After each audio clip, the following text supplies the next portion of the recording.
Welcome to another CoopCast Internet Show. My name is Jeff Kapp, and again, this week we are interviewing Joe Liska from New Canaan, Connecticut.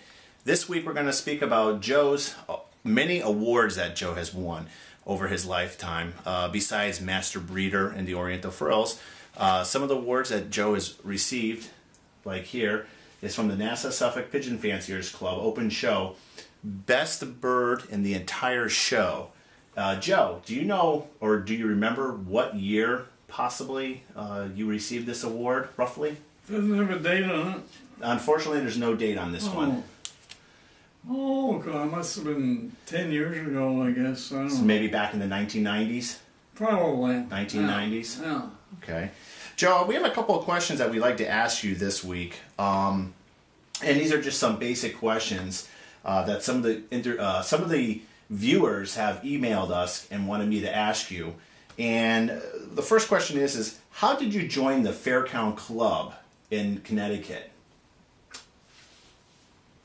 Well, when I was starting up, I investigated pigeon people in the area. Mm-hmm. And I got connected with a fellow. And again, my name recollection is pathetic, but Bob Johnson being one of them. Mm-hmm. But there was another fellow who lived in this general neighborhood. Okay. And or up around Bob's place, and he had a lot of pigeons, and he was typical big old-time pigeon fancier with 100 or 200 birds, and so I had heard about him, and I went to see him, and he suggested it, and I took that as just good advice, some local contacts that I wanted to make, yep, and get acquainted with some pigeon people that were interested in showing some birds, and so it was just a matter of investigation. Yeah. And finding out from local pigeon people, who do you talk to about different aspects of what you're interested in. And you're still a member of the Faircount Pigeon Club in Connecticut. Right. Oh, yeah. Okay. And you stay in contact with pretty much most of the members still in the club? I haven't since I've been decapacitated, no. Because I don't get out of the house. I can't drive my car. Mm-hmm. And so I can't get up to the meetings. I've had Bob offer to come down and take me and things, yes, but that's too much to ask. Yeah. And so I'm trying to get back to driving my car. Okay. I exercise every day, and I'm making some progress, but I don't know if I'll ever get there, but I'm going to try. Like Walt Disney said, progress. Right, so I'm trying to I want to get back out where I was. Yeah. Not fully, but at least partially. Yes.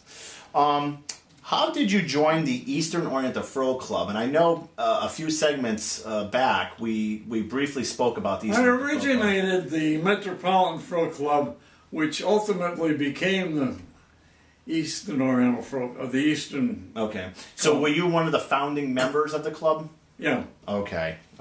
And then, how did you join the American Oriental Frill Club? How did that whole thing come about with you joining? There.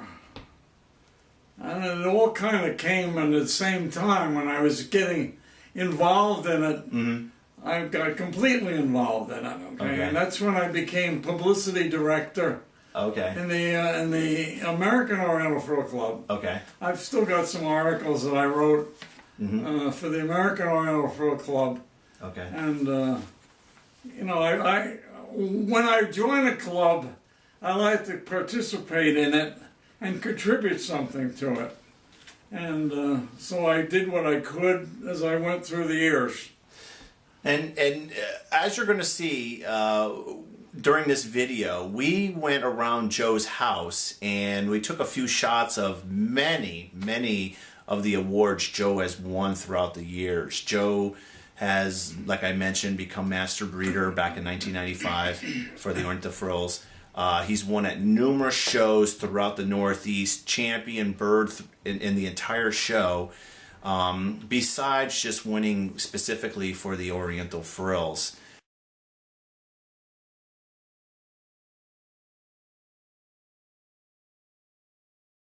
But he used to do a cartoon for the big newspapers every week, and we had a meeting of the Metropolitan Frill Club, and we didn't have a standard that we had, so we got all the members in his apartment, and we discussed the standard, and we all made changes in it. And he would change the drawing as we all agreed that that's the way it should look. Yeah. And that's what we ended up with. And that's the original painting. And he's long dead. Yeah. And but that you see the higher crest here. Yeah. And the clean white background, and the way it stands up with a little chest out front.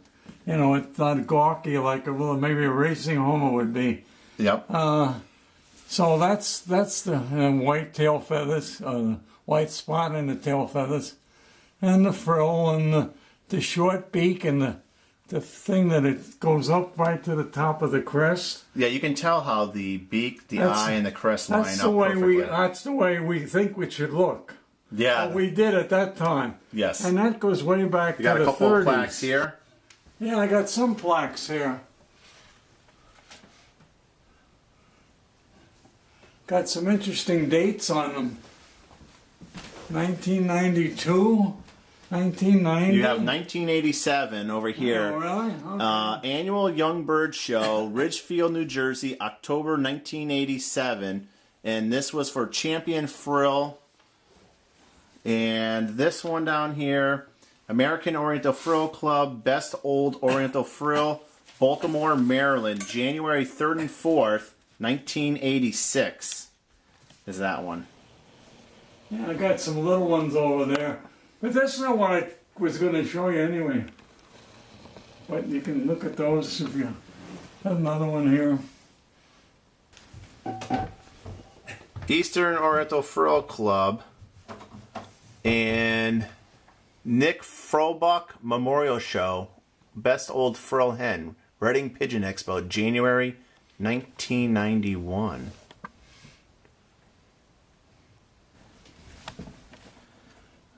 This one is American Oriental Frill Club Annual Meet, Reading, Pennsylvania, January 8th through the 10th, 1982. And it's for Best Old Satin Net Cockbird. These are all plaques. Wow. That whole bunch is all plaques from different shows. Hold on. Wow. You definitely were. That's what they give out now with plaques. Yeah, most of them, everyone is all plaques, yes. As we're in the attic of Joe Liska's house, on display are hundreds of trophies from the master breeder.